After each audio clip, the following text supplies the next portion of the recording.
All right, welcome to another episode of the Ridiculously Lame Wrestling Show. I am Robert Lentini. We're going to be going over the January 1st, the New Year's edition of AEW Dynamite, the first episode of Dynamite on HBO Max, streamed live on HBO Max as well as TBS tonight. It was a Fight for the Fallen episode. Good show.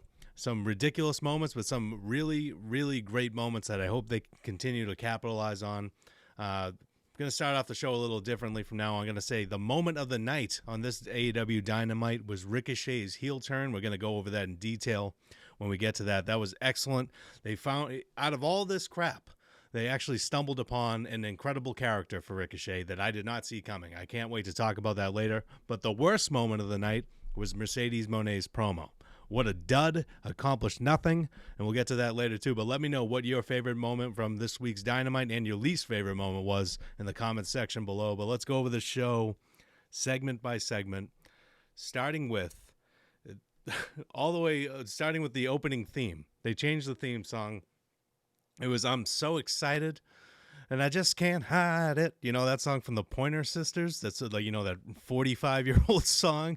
Look, I don't understand what they're trying to do here with the Guns N' Roses and the retro songs. Tony has the money, whatever. I would have picked something more wrestling sounding than the Pointer Sisters, but it's a fun song. We had Elton John for a little bit on Collision. I can't imagine this will be the Dynamite theme for more than a year. Well, but completely caught me off guard when that started playing. Just was like, what the fuck am I watching here? But whatever. Moxley backstage promo said the Death Riders are not rebels. They're because nobody has authority over them. They're not fighting authority because they don't abide by any. And he said Adam Copeland was just the loudest guy in the room. Whatever. The FTR and Adam Copeland rated FTR. I'm sorry. I shouldn't. I'll get to Adam Copeland's name change later. I'll just keep calling him Adam Copeland because I'm not going to call him by his new name. Rated FTR faced the Death Riders in a 6-man tag in the main event. We'll get to that. But the opening match was Orange Cassidy versus Hangman Page. These both, like, Hangman Page should be just doing something so much more important right now. He had an epic rivalry with Swerve Strickland, and then he's, lost every title opportunity he had last year. I'm not the biggest Hangman Page guy personally because of the CM Punk shit, but as a character, as a star in AEW, he's one of the best they have. I don't understand what they're doing with him. I don't care about a match against Orange Cassidy. I don't care about Orange Cassidy right now. He lost to Jon Moxley. I'm sick of seeing him in this. These guys are supposed to be fighting against the Death Riders. Now they're fighting each other. But Hangman Page eventually won this match after a buckshot lariat. He went for it a couple times. Cassidy hit a beach break, but he couldn't beat Hangman. And then after the match, he attacked Cassidy again, hit him with 2 dead eyes in a row. It was pretty cool. He didn't let go of him at all. He just dropped him on his head, then stood back up and did it again. Christopher Daniels rushes the ring. He's no longer an AEW EVP because Kenny Omega has returned, so he's now just an AEW official. And so he rushed the ring like a Jamie Noble in WWE. That's his role now, is I rush the ring and say, come on, what are you doing? That's Christopher Daniels' entire role now. But he got attacked by Hangman Page as well. I don't know where they're going with that. I don't really care about Christopher Daniels getting attacked. But whatever. I think Hangman Page should be doing something much more important, and hopefully they have bigger plans for him later this year. He should be the AEW World Champion again pretty soon. His character's great. His gimmick's great.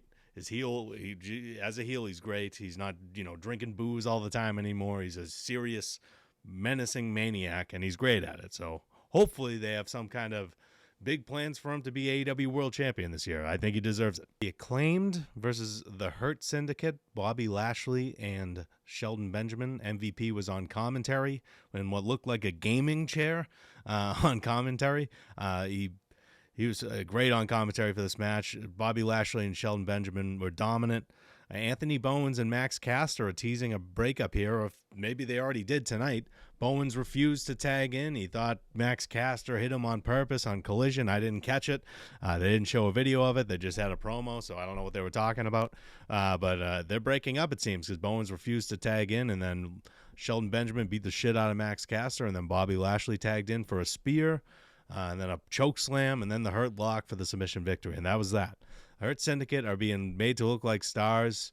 I don't know how long they're going to be in the tag team division, but they should be champions pretty damn soon if they're going to be in that division. They could wipe the floor with Private Party and the Outrunners and everybody in that division. The Young Bucks. I'd love to see Shelton Benjamin versus Bobby Lashley versus the Young Bucks and how they'd pull that off. It'd actually be pretty entertaining, I think. But Bobby Lashley should be a single star soon. Shelton Benjamin could also be a single star in AEW, but if they're going to be a tag team, they should be dominant, and they should run through everybody until they challenge for the titles and win the titles.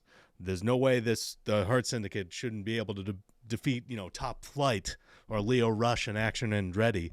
These guys should be tag team champions soon. Jamie Hayter versus Julia Hart. This is one of those AEW matches. I've said this countless times. Love both people in the match. Hate the match. I hated Jay White versus Hangman Page because it didn't lead to anything for Hangman Page. And ultimately, Jay White, he belongs in the main event scene, I guess, now, but it didn't really lead to much for him now either. I don't want to see Jamie Hayter lose. She returned during the kickoff show and all in 2024, ridiculously. Like, she was in the AEW Women's World Championship hunt and everything back, before she got hurt. And now she's just like an afterthought. She's just just another person on the roster, and they've botched her return mightily. And Julia Hart's return has been done well, but why are you feeding Jamie Hayter to Julia Hart? There's 40,000 people on the roster. You got jobbers. There was jobbers on tonight's show. Why can't Julia Hart defeat some jobber in a return? Why does it have to be Jamie Hayter? And why are we cutting down Jamie Hayter to build up Julia Hart? They should both be ascending at the same time, and then they meet. That's how wrestling storylines typically work. But Jamie Hayter lost this match tonight. Obviously, they're not going to give Julia Hart the L in her return match.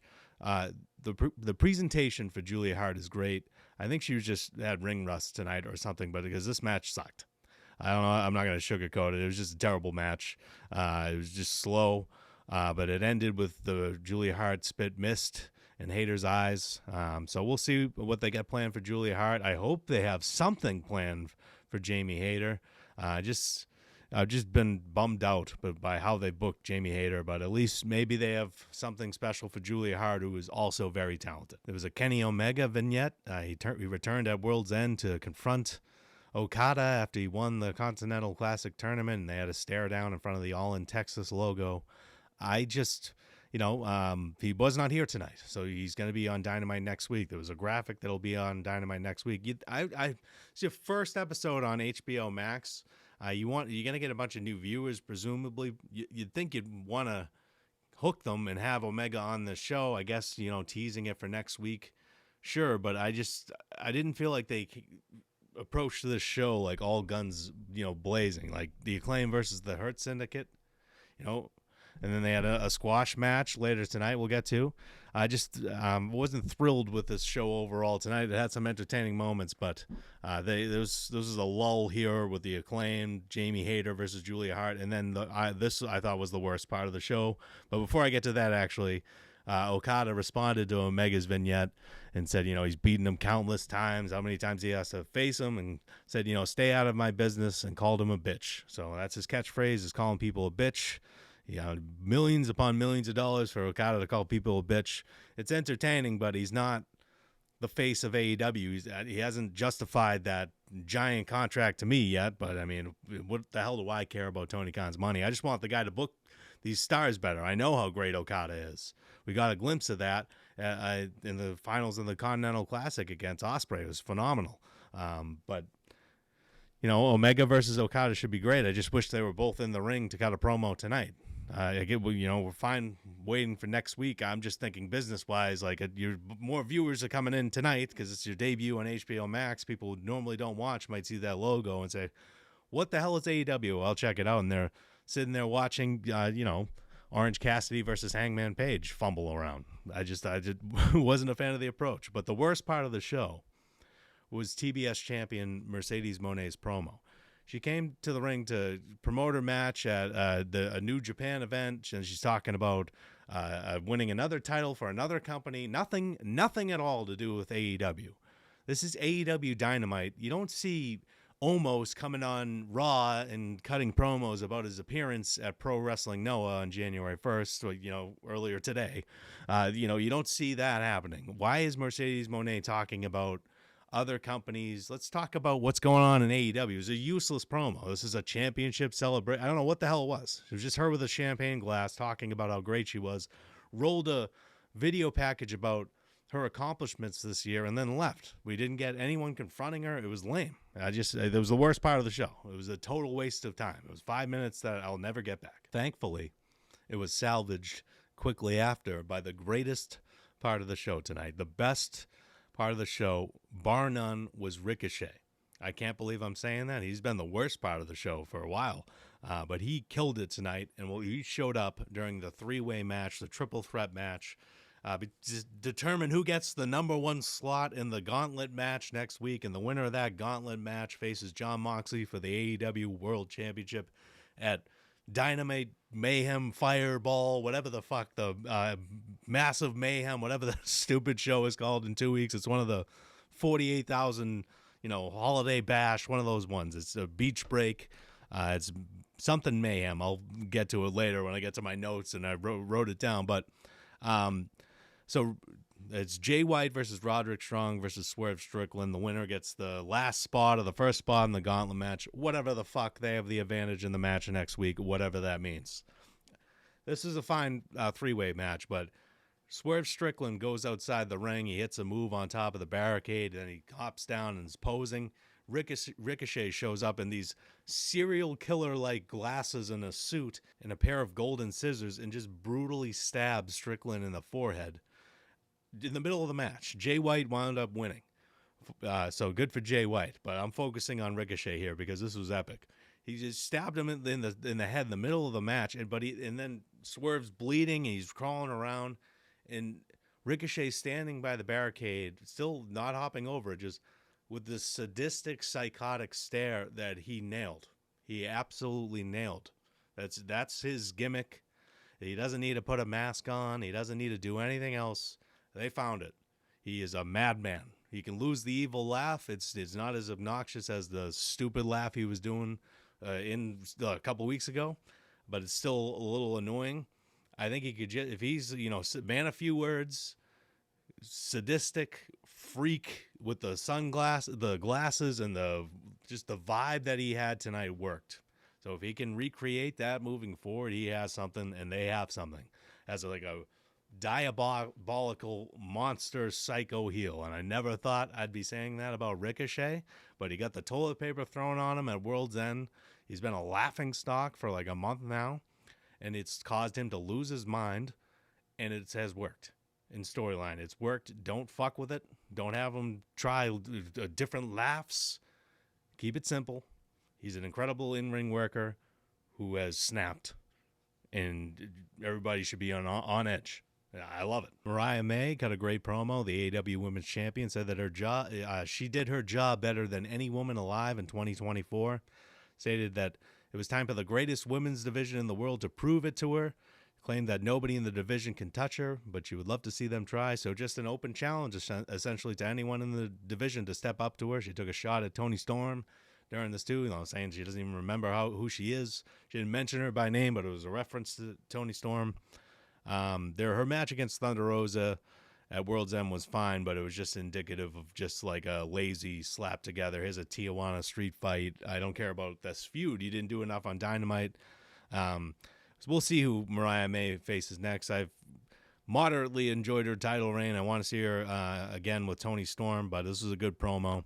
And then another good promo came from Jeff Jarrett. He teased that he was going to retire, basically. He was talking with Karen Jarrett and, his faction backstage. He had his wrestling boots in his hand. He comes down to the ring all somber and said that he just, he signed his final AEW talent deal. He just re-signed with the company, and he has a big goal for 2025. He wants to be the AEW World Champion. He's entering the Gauntlet match next week. So the Last Outlaw is entering the Gauntlet match. They might even have him win and face Moxley in 2 weeks and just get this out of the way. To have just a hot shot. Jeff Jarrett wants a title match. He wins the Gauntlet match next week and faces Jon Moxley in 2 weeks. I feel like they're going to do that, which I don't like. I don't want to see Jeff Jarrett as AEW World Champion. This is like a John Cena is going to be appearing on Raw announcing his goals. I feel like this is like their version of the John Cena farewell tour for Jeff Jarrett here. But Jeff Jarrett's great. He's, initially when he signed with AEW, I wasn't excited about it. I'm like, why are they bringing this guy in here? And I couldn't, he was on TV all the time. But he's been very entertaining, so I'm glad he's sticking around. Someone who's not entertaining is Hook. He cut a promo on a stoop, a video promo on a staircase, saying that he hoped Christian Cage was not going to have a good 2025. His job is not finished. He vowed to choke Cage out, and he will be facing Cage at Maximum Carnage. That's the name of the Dynamite in 2 weeks, Maximum Carnage. Hook versus Christian Cage at Maximum Carnage. What the hell was I saying? Mayhem Madness or something stupid? Maximum Carnage. Powerhouse Hobbs defeated John Cruz and Rob Killjoy in a squash match. I don't care. I don't understand these squash matches, but Powerhouse Hobbs failed to capture the international championship from Takeshita at World's End, so now he's defeating two guys I've never heard of and you'll never hear of again in a squash match on Dynamite, and he probably won't even be featured on next week's show. So I don't understand these stupid squash matches. I remember watching like Lance Archer and Wardlow win these, and it never amounted to shit. So I don't think it's going to amount to anything for Powerhouse Hobbs here. Big Bill and Brian Keith had a confrontation with Rated FTR backstage. They were just trading shots back and forth. Copeland said that Big Bill's face was stupid, and they're going to be facing the Learning Tree in a 6-man tag on Collision. So Rated FTR versus the Learning Tree on Collision. Jericho was not at Dynamite tonight. Another great moment on tonight's show was MJF's promo. It was from a bloodied mess after defeating Adam Cole at World's End, but then getting attacked by Undisputed Kingdom after the match. Said his something was taken from him and that he wanted the AEW World Championship. He said the title is now being paraded around in a briefcase by a man who claims he's the leader of these lands. He claims he's a king. He said, he called Jon Moxley Dictator John and said, "What is a king to a god?" Maxwell shouted that nobody is on the level of the devil and that in 2025, the devil gets his due part 2. So that was a hell of a promo by MJF. The biggest thing I took from this promo is he said that his storyline with Adam Cole is done. He's done with that shit. I hope they mean it. I hope they don't go back to it and move on. I don't want to see Adam Cole near MJF ever again. I feel like I'm done with everything involved with those two. They're just better away from each other, especially for MJF. He's just been wasting. This 2024 for MJF was, he had some good moments, but the end of it was very forgettable. I know he's filming Happy Gilmore 2 or whatever, but damn. But this promo was great, and I'm all for MJF going after Jon Moxley or whoever's the AEW champion when he decides to go after it. He's the biggest star they have, by far. Now let's get to the main event. Before I talk about the match, I got to talk about Adam Copeland's name change. WWE trademarked Edge again a few months ago, I believe, so he couldn't get that. So now he's just the Rated R superstar Cope, C-O-P-E, Cope. Another 4-letter word. It sounds like Edge, I guess. Cope. Like, how am I going to cope with this? I'm coping with this bad news. Cope is his name. I'm going to continue to call him Adam Copeland, but it just is out of nowhere. This is Cope now, and Excalibur and Tony Schiavone exclusively calling him Cope. We'll see if it catches on. I don't think it will, but that's his new name. I'm just happy he's back, but I don't know why we got to change the name here. But Copeland got in some offense early, and then Death Riders isolated him. Howard tagged in, got a big pop from the crowd there, his hometown. And, Cash Wheeler as well. Rated FTR wound up isolating Wheeler, Yuta in the ring. FTR hit a shatter machine, and Copeland hit a spear. And that was the show. They posed in the crowd, teasing Copeland versus Moxley. They battled throughout the audience. This match went on well over 10 p.m. It was a nice overrun here. It was a good match. The Cope name change threw me off. And I'm still not all that interested in the Death Riders. I don't understand what Jon Moxley's trying to accomplish. I wish they would explain it. I wish they would give us something to sink our teeth into other than just, these guys are crazy and they want to take over AEW and they have a briefcase and talk stupidly. That's my summation of the Death Riders right now. I just don't. I'm not into them, and I hope I'm into Copeland being back, or Cope with the FTR. Fine 6-man tag match. I guess the Learning Tree versus Rated FTR will be entertaining on Collision if you watch that show, but I will not be tuning into that. I will be tuning into Dynamite next week, but I'll see you guys Friday for the SmackDown review, and if you have not subscribed, please do so. Thank you so much for watching, and have a good night.